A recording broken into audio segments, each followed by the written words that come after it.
Hi friends, അസ്സലാമു അലൈക്കും. ഇന്ന് ഞാൻ വന്നിട്ടുള്ളത് കൂർക്ക കൊണ്ട് നല്ലൊരു അടിപൊളിയായിട്ടുള്ള കറീൻ്റെ റെസിപ്പി ആയിട്ടാണ്. ചോറുണ്ണാനായിട്ട് ഇത് മാത്രം മതിയാവും. നമുക്ക് പിന്നെ ചിക്കനോ ബീഫോ ഒന്നും ആവശ്യമില്ല ഈ കറി ഉണ്ടെങ്കിൽ. അപ്പോൾ നമുക്കിതെങ്ങനെയാണ് ഉണ്ടാക്കുന്നതെന്ന് നോക്കിയാലോ.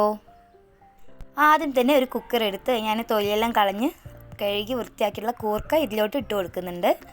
പിന്നെ ഒരു സവാള കട്ട് ചെയ്ത് ഇട്ട് കൊടുത്തിട്ടുണ്ട്. പിന്നെ 4 പച്ചമുളക് കട്ട് ചെയ്ത് കൂടി ഇട്ട് കൊടുക്കാം. ചെറിയൊരു കഷ്ണം ഇഞ്ചിയും 5-6 വെളുത്തുള്ളി കൂടി ചതച്ചത് ഇട്ട് കൊടുക്കാം.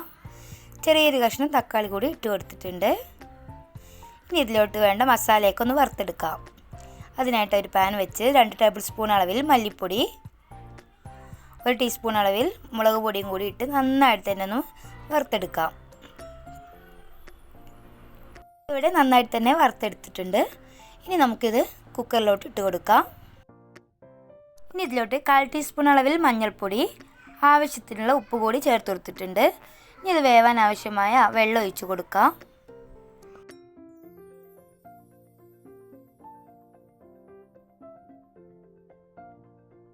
ഇനി നന്നായിട്ട് തന്നെ ഒന്ന് മിക്സ് ചെയ്തെടുക്കണം.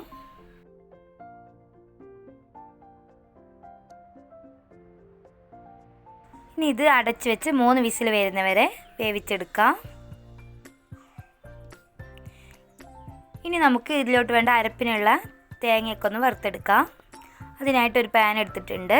ഇതിലോട്ട് 1 കപ്പ് അളവിൽ തേങ്ങ ഇട്ട് കൊടുത്ത് നന്നായിട്ട് തന്നെ ഒന്ന് വറുത്തെടുക്കണം. പിന്നെ ഇതിലോട്ട് ഞാൻ 1/4 ടീസ്പൂൺ അളവിൽ വലിയ ജീരകം കൂടി ഇട്ട് കൊടുക്കുന്നുണ്ട്. ഇതൊരുപാട് ബ്രൗൺ നിറമൊന്നും ആവേണ്ട ആവശ്യമില്ല, ജസ്റ്റ് ഒന്ന് വറുത്തെടുത്താൽ മതി.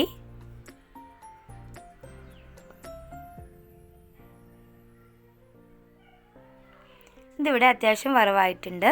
ഇനി നമുക്കിതൊരു ജാറിലോട്ടിട്ട് നന്നായിട്ട് തന്നെ ഒന്ന് അരച്ചെടുക്കാം.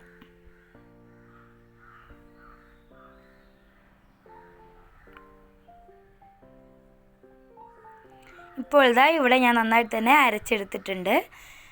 നമ്മുടെ കൂർക്ക ഇതാ 3 വിസിലിന് ശേഷം ആവിയെല്ലാം പോയിട്ട് ഞാൻ കുക്കർ തുറന്നപ്പോൾ നന്നായിട്ട് തന്നെ വെന്ത് കിട്ടിയിട്ടുണ്ട്.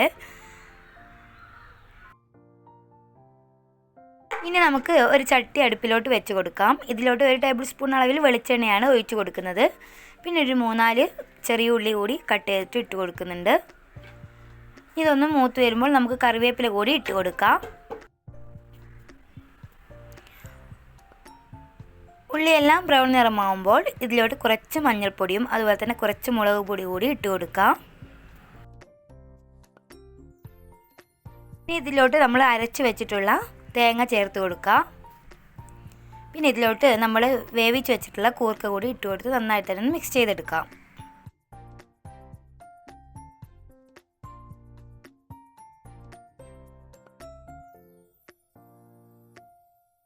ഇനി ഇത് നന്നായിട്ട് തന്നെ ഒന്ന് തിളപ്പിച്ചെടുക്കണം.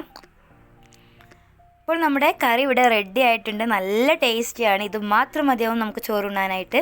അപ്പോൾ നിങ്ങൾ എന്തായാലും ഇതൊന്ന് ട്രൈ ചെയ്ത് നോക്കുക. നിങ്ങൾക്ക് ഇഷ്ടപ്പെട്ടാൽ ലൈക്ക് ചെയ്യാനും കമൻറ്റ് ചെയ്യാനും സബ്സ്ക്രൈബ് ചെയ്യാനും മറക്കരുത്. മറ്റൊരു വീഡിയോയുമായി വീണ്ടും കാണാം. Okay, bye bye.